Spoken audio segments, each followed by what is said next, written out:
Bonjour, dans cette vidéo, nous allons voir de façon simplifiée ce que sont les réseaux informatiques. Pour commencer, on se pose la question de savoir comment peut-on échanger des informations entre deux ordinateurs. Avec une clé USB, on peut transférer les fichiers d'un ordinateur à l'autre, mais c'est fastidieux. L'autre solution, c'est de relier les ordinateurs entre eux.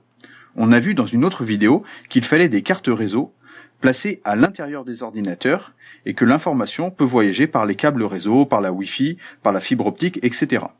Dans tous les cas, si les ordinateurs sont reliés, on a ce que l'on appelle un réseau informatique. Bon, là c'est bien beau, mais on n'a que 2 prises réseau. Mais comment fait-on pour relier plus de 3 ordinateurs? Eh bien la solution, c'est d'utiliser un commutateur, une sorte de prise multiple réseau. On va pouvoir brancher 1, 2, 3, 10 ordinateurs, et même une imprimante réseau, ou encore un serveur informatique. Très pratique, car les données qu'il contient seront accessibles par tous les ordinateurs du réseau. On peut également connecter un point d'accès Wi-Fi qui permettra de relier des portables, tablettes, smartphones en Wi-Fi. Le réseau que l'on a ici s'appelle un réseau local. En anglais, on dit LAN, Local Area Network. C'est ce genre de réseau que l'on trouve dans les entreprises ou dans un établissement scolaire. Dans le cas où on a un deuxième réseau local assez proche que l'on souhaite connecter au premier. Comme il s'agit de 2 réseaux différents, il faut passer par des appareils appelés routeurs, qui vont permettre d'interconnecter les réseaux entre eux. Ici, on a ce que l'on appelle un réseau urbain. On dit Metropolitan Area Network en anglais. À la maison, on possède également un réseau informatique.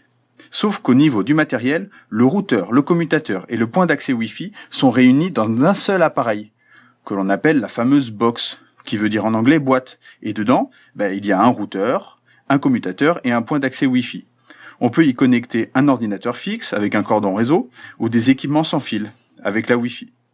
On a ici ce que l'on appelle un réseau domestique, mais ça reste un réseau local, comme celui du genre de celui qui était à gauche.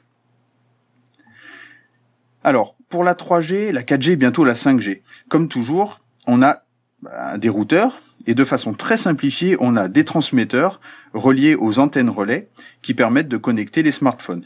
Bien entendu, on a le réseau téléphonique qui est également connecté pour pouvoir appeler, mais là c'est un réseau à part.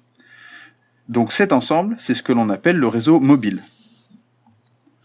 Et alors Internet dans tout ça, qu'est-ce que c'est ? Eh bien, les réseaux comme ceux-là, il en existe des millions sur Terre. Il n'y a qu'à ajouter celui du voisin, par exemple, auquel il faut ajouter les réseaux des très nombreux sites web, comme par exemple Wikipédia, Google, etc. Et pour relier tous ces réseaux entre eux, il y a répartis sur la planète de très nombreux routeurs.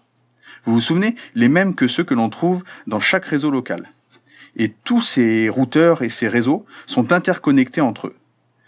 Et là, on a ce que l'on appelle le réseau étendu, The Wide Area Network, la toile mondiale. Vous l'aurez compris, c'est ça Internet, le réseau des réseaux, qui nous permet d'échanger des informations, des messages, des pages web d'un bout à l'autre de la planète, et tout ça en quelques secondes.